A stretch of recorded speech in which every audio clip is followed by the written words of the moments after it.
บัดผัวพาบ่ไปเนาะผัวเนาะเป็นยังผัวคือบ่ไปไปบ่มายากรถโอ้มันทางบ่ทางยากเนาะโอ้โหในลายบ่อันนั้นโอ้พอกินอยู่หากินเก่งเนาะจ้ะเนาะ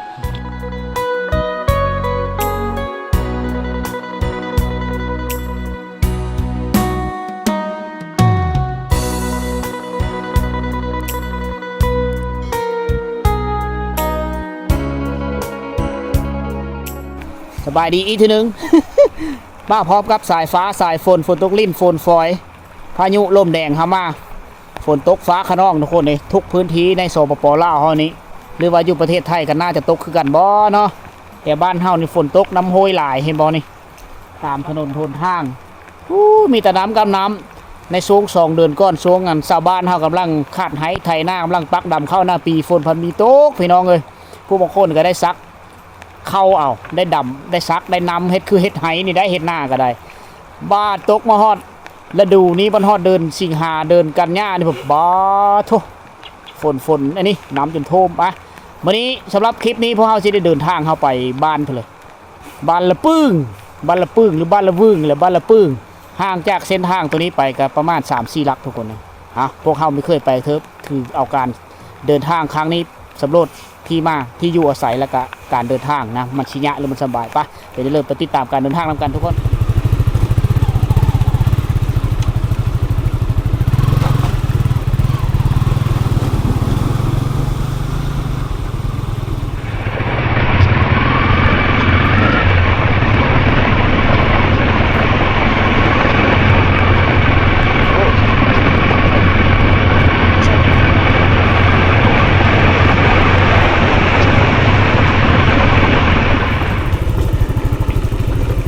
ตอนนี้เรากำลังเดินทางมาเคยจะฮอดหมู่บ้านเลยล่ะ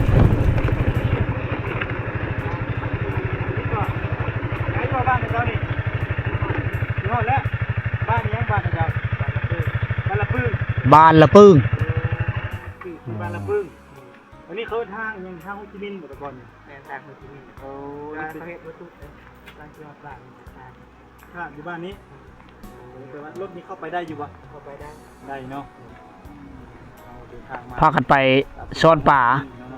ฝนตกก็บ่อยู่เนาะซ่อนหาทางนี้ก็เมื่อเลยทางเมื่อยมันไปทางน้ำเลยน้ำมันไหลลงนี่พี่บ่ข้างนอกแถวนี้เนาะสุโตนี่ใครได้เนาะบ่ให้แม่ไปหากินเนาะแม่เอาลูกให้เมียไปหากินแต่เจ้าบ่ให้เมียไปหากินเนาะเมียอยู่เฮือนบ่ติดตามความรู้อันนี้หมู่กันบ่หรือว่าไอ้น้องหลานนี่ละม่อนขอบใจหลายๆห่าไปอีกประมาณมีฮอด100 เมตรเนาะจะฮอดหมู่บ้านเลยคอยเห็นหลังคาเฮือนแล้วบ้านมันก็ถอดเป็นสิโดยบ่ได้ทางมืนโอ้ไปตามทางอย่างเดียวเนาะก็ได้ไปทางเดียวไปซื้ออาหารไปขายบ่หรือไปซื้อเครื่องอยู่ของอาหารการกินบ่ได้หาของเครื่องป้าของลุงไปขายบ่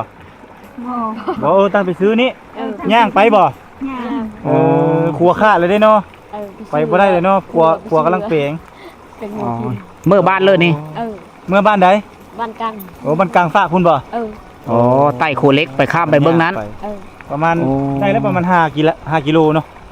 ประมาณนั้นเลยประมาณ5 กิโลไปเมื่อมื้อนี้บัดผัวพาบ่ไปเนาะผัวเนาะเป็นยังผัวคือบ่ไปไปบ่มายากรถมันทางบ่ทางยากเนาะยากทางแล้วโผล่บ่ไปให้เมียไปจะเป็นได้ใจเนาะเมียก็เนาะเอาใจผัวทุกอย่าง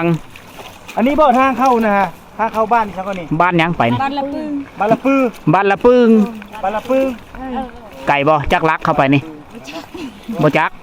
โอ้เพิ่นมาแต่เมืองทุกคนเลยมาแต่เมืองตะโอยแขวงสารวัตรสิและการไปการมาในช่วงหน้าฝนในเมื่อรถจักรเที่ยวไปมาไม่ได้เส้นทางถูกตัดขาดจากกระแสน้ำแล้วโขเล็กกันท่านสำเร็จชาวบ้านจำเป็นต้องได้กระยังถงไปเมืองเพื่อละไปซื้อซื้อเปงโนอุปกรณ์ต่างๆที่รับใช้ในชีวิตประจำวันเขาจะต้องได้ย่างได้ แต่นี่ไปเมืองนี่ก็ประมาณอยู่6 ลักหรือ5 ลักประมาณนี้5 ลักปลายทุกคนนะพุทธเขาเจ้าชียางมือบ้านกังบ้านใหญ่บ้านโต90 ปลายหลังคาเฮือนในวิดีโอก่อนๆละเอาจังซี่และการไปเที่ยวพี่น้องเอ้ยได้เห็นเบิดทุกสิ่งทุกอย่างเห็นหลายสิ่งหลายแนวเห็นถนนหนทางอันนี้นี่คล้ายๆคือทางโฮจิมินห์ในยุคสงครามเลยนี่เบิ่งนี่จะเป็นหน้าเขาเจ้าได้เขาเจ้าเฮ็ดหน้าตามห้อมผู้ห้อมผาแถวนี้ตามห้อมห้วยฉะนั้นเวลาฝนตกมานี้กระแสน้ำมันค่อนข้างไหลแห้งได้น้ำป่าไหลลากก็เฮ็ดให้น้ำท่วมเข้าได้พี่น้องเอ้ยเอ็ดโอ้เหมือนเ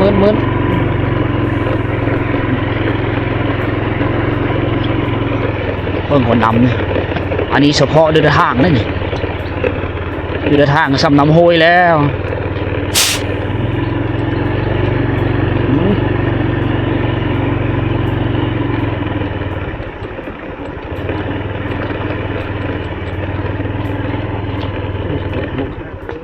โอ้โมเมนต์เนาะคือบันกังเนาะบันกังลอยตุ่มเลยบันกัง เอาแห่ พวไปพวมาอยู่เนาะ ตึกป่าแล้วเนาะบัดนี้เนาะ ก็จะไปตึกป่าหลังจากฝนตกเช้าไปเอาปลาขึ้นเจให้เจนะ ไปลัดป่าบืน เอาขอบใจเด้อไป เอาคือสีการหาอยู่หากินเนาะผู้หญิงก็ซ่อนเอาสวิงไปซ่อนผู้ชายหันกับตึกแห่เอาพูดบดาไม่ย้ายไม่ยิ่งไปบดได้แบบนี้ได้คักว่ะอันนี้คือวิถีชีวิตที่เฮาหาเบิ่งได้ยาก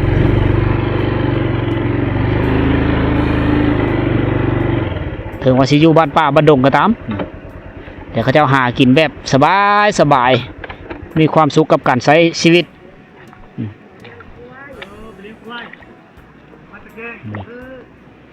ไปบ้านตะแกงบ้านตะแรกโอ้ว่าแต่ฝนตกเศร้าก็ไปแล้วเนาะเลี้ยงโง่อีแม่เนาะอ๋ออันเดโอ้เปล่าป่าแล้วบานนี่ไปอันนี้คือเครื่องมือหากินของผู้หญิงพายกระยังไปเลยเต็มกระยังกันมาเนาะเอาจนเต็มเลยโอ้อันนี้อาวุธหากินเนาะอันนี้กระสวิงบ่อันนวกบ่มานแล้วคือมุงเอามุงไปซ่อนเอาอันนี้ ไปทางกูใส่ผู้หญิงพี่น้องเขาเจ้าไปหากินช่วงเฮานี่สีเฮาไปหมู่เส้นทางการเดินทางของเฮาขี่รถลุยน้ำไปนี่เลยบ้านนี้ก็จะเป็นมีไฟฟ้าใสแล้วไปฮอดนี้เส้นทางตัวนี้ก็จะสุดอยู่ในบ้านอันนี้เลยบ้านละปึ้งเขาจะเอิญไปโอ้ขามห้วยขามห้องนี้แล้วพี่น้อง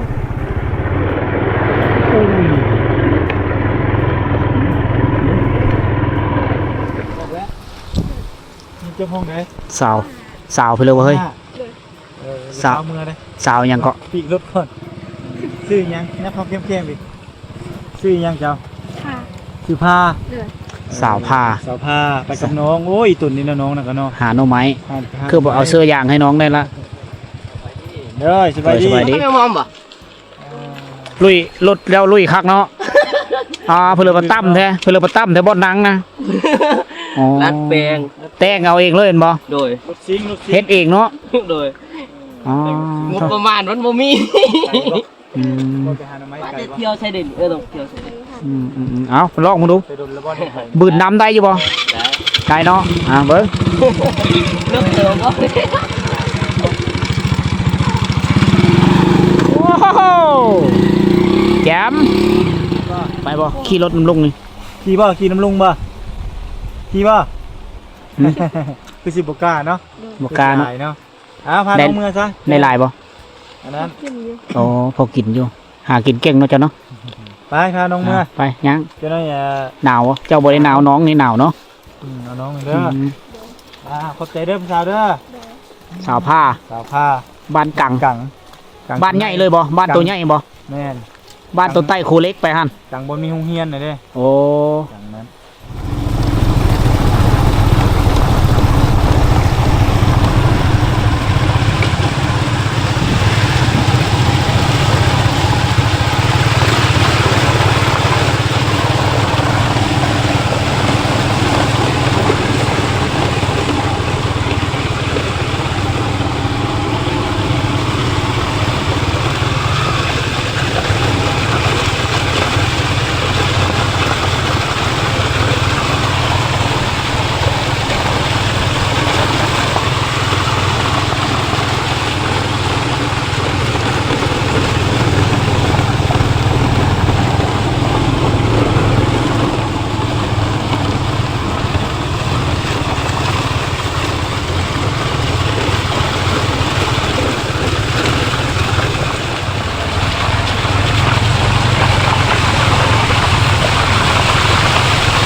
ได้บ่ได้ยังสอดป้าบ่ได้ชิเด้ออีลุงเบิ่งแน่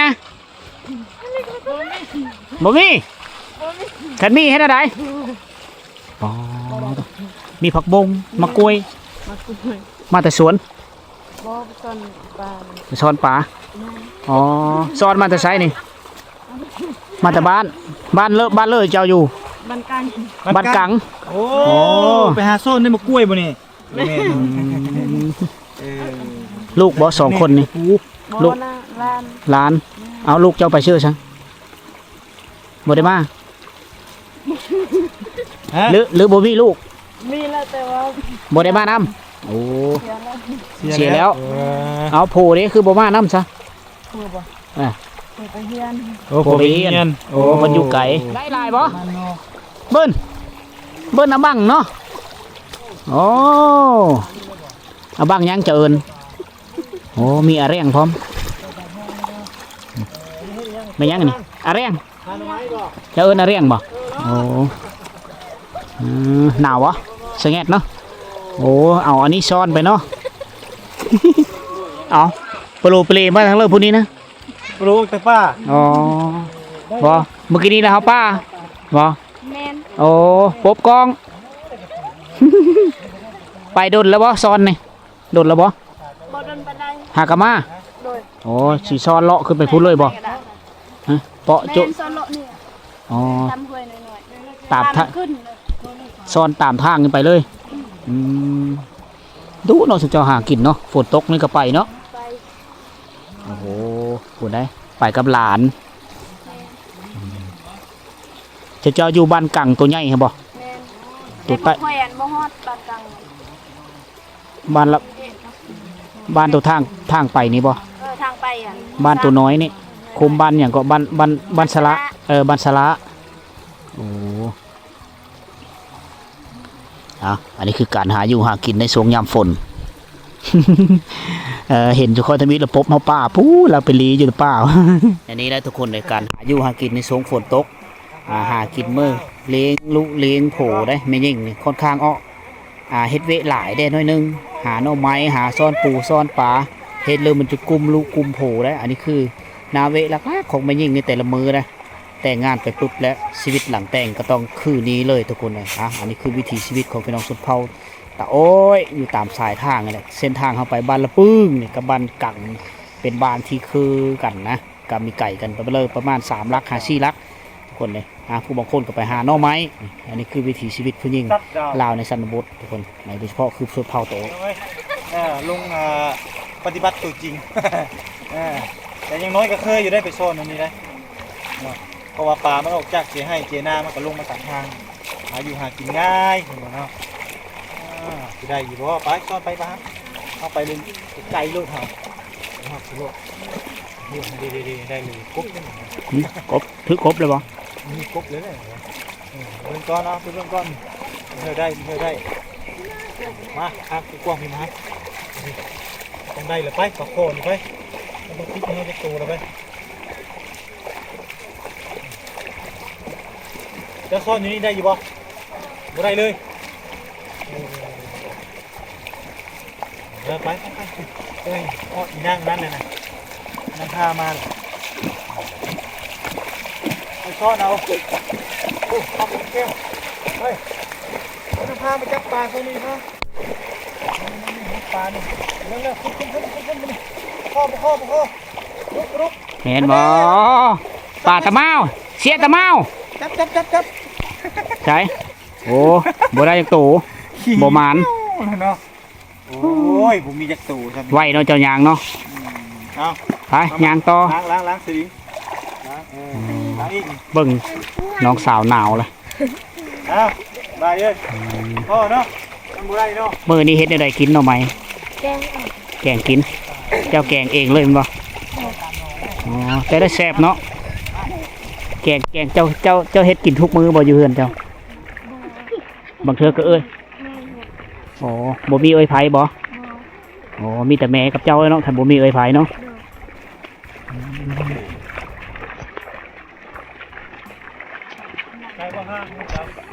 ใกล้ๆ เอา เล ย่างก็ได้นี่นี่มาล้างนี่ได้ก็ได้ค่ะล้างอาชิโปกด้วยนะ ล่างเนี่ย ฮะ เราล้างแล้ว ล้างไปกินกันก่อนโตแล้วหรือเปล่านี่ ไม่เมื่อนี้ก็ต้มเลยเนาะ ต้มใส่แกงใส่หม้อเลย ปกหนาว โผล่ เจ้าแล้ว จอม ไป นะ กับเจ้าเนาะไปตั้งเนาะกินข้าวแล้วว่าไปนี่กินข้าวเช้าแล้วกินแล้วก็ไปเนาะผู้บ่ใส่ยังกวมหัวเลยไปบุญญานั่นเป็นวัดเป็นไอบ่ เคยละ บ่เคยเป็น บ่เคยเป็นบ่ บ่เคยเป็นไข้บ่เคยเป็นหวัด คักเนาะบ่เคยเป็นเลยเพิ่นว่าวิธีแล้วเนาะหาอยู่หากินง่ายสบายอาหารรักของเจ้าเลยบ่นี่หน่อไม้นี่เนาะ กินง่ายอยู่ง่าย ส่วนอะไรจะต้มแดงใส่อีหยังแน่แดงนี่จะนามีบ่บ่มีจะใส่อีหยังนี่แหละ ใส่เกลือแป้งโน่ธรรมดานะ นัวข้าวคั่วโอ้ไม่ข้าวคั่วข้าวเบื่อเนาะจะใส่เนาะ ข้าวโคเขาก็ชื่อ มีปลา มีกระดูกหมูใส่บ่โอ้กินตามเนาะคันมีก็ได้กินคันบ่มีแล้วก็แล้วมื้อนี้หากินหมดมื้ออื่นหาไม่ง่ายดีนะพี่น้องเนาะ กินง่ายอยู่ง่าย ง่ายอยู่ง่ายวิถีชีวิตพระเจ้านี่ ป่านนั้นไม่เคยเป็นหวัดเบิ่งติดเชื่อเลยหนาภาคเพิ่นน่ะ ติดเฮียงมีไหมเพิ่น ถามว่าเป็นญาติเป็นหวัดมันบ่เคยคือบ่เคยเป็นหรอ นี่วิธีพระเจ้าพี่น้องเอ้ยวิธีชีวิตของชาวบ้านในชนบทเนาะทางน้องน้อยอันนี้จักปีล่ะ ประมาณ5 ปีโอ้ได้จักหน่ออีนางไปหาหน่อไม้มื้อนี้ เก่งเนาะ ได้หลายหน่ออยู่บ่ ภูมิต้านทานสูงขนาดเลย อาหารหลักๆเขาเจ้าแต่ละมื้อมีแต่หน่อไม้นี่บ่โอ้หน่อไม้คืออาหารหลักเลย เบิ่นหันก็ซ่อนปลานํเนาะซ่อนปลาบ่ค่อยได้เนาะ บ่เจ็บกระเพาะบ่กินหน่อไม้คู่มื้อนี่ ของแท้ กระเพาะเล็กเนาะกระเพาะเล็กโบราณแล้วแม่นต้มแล้วก็จ้ำแจ่วโอ้เนาะนี่ได้ เงยหน้าแด้ผู้นี้หั่นก้มลาย การกันมาหาอยู่หากินง่ายๆพี่น้องได้อิหยังก็เอามาอยู่สู้กันกินเงินดีสร้างบ่แหละตามวิถีชีวิตเวลาฝนตกนี่ก็โยนอนกิ้งไปกิ้งมากก็หิวข้าวคือกันแน่เนาะก็ต้องได้ไปหาอยู่หากินแล้ว ตัวสะอ่อนเสียมเขาเจ้าคักเนาะเสียมหาหน่อไม้เนาะ ตัวนั้นนี่เป็นเสียมซับหุ้นให้ก็ได้เนาะ อืม เป็นเสียมหาหน่อไม้พร้อมนางคือสิอยากเมื่อเลยเนาะ เศร้าเลย เมื่อ เศร้าเลยซ้อนนะบัดนี้ เมื่อพร้อมกันบ่ เจ้า เศร้าเลยเนาะ มื่อก่อนบ่เมื่อพร้อมกันจะซ่อนแถวนี้บ่มีบ่ซ่อนลูกหวกก็พอได้อยู่บ่ ได้ ได้เนาะ เดือนนี้นาง โอ้น้ำหลายแล้วเนาะ ลูกฮวก นี่ นี่ แล้วบ่ สุกเจ้าเอิ้นอันใดลูกฮวกนี่ พี่บ่แม่นลูกฮ บ่ วก แม่นอะดอกเนาะแถวนั้นเขาเอิ้นอะดอก ทางใดก็อะดอกน่ะ แถวบ้านอลิศพุ่นแหละอะดอก อะดอกทางนั้นดอกคือว่าอะดอก ทางนี้เป้เป้แล้วมันลูกฮวกพี่น้องเอ้ย บ่แม่นกล้วยบ่เปะปลาเรียดเนาะกล้วยเนาะ เมน อ๋อ เปรียดทางนี้ได้ แค่ส่วนเผาปลาโกะกระโดเขาเอิ้นว่าเป๊ะ เป้แล้วกล้วยทางนี้เปรียดหลายเนาะศัพท์ภาษา ภาษาตะโอ้ยมือละคำ2ค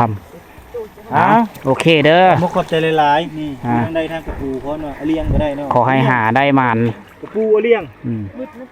เลี้ยงกระปู กระปูอะเรียงอะเจียงสร้าง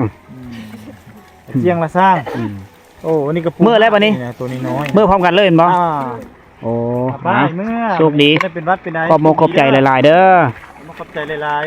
ๆเดินทางปลอดภัยก็น้องทางนุ่งเนาะ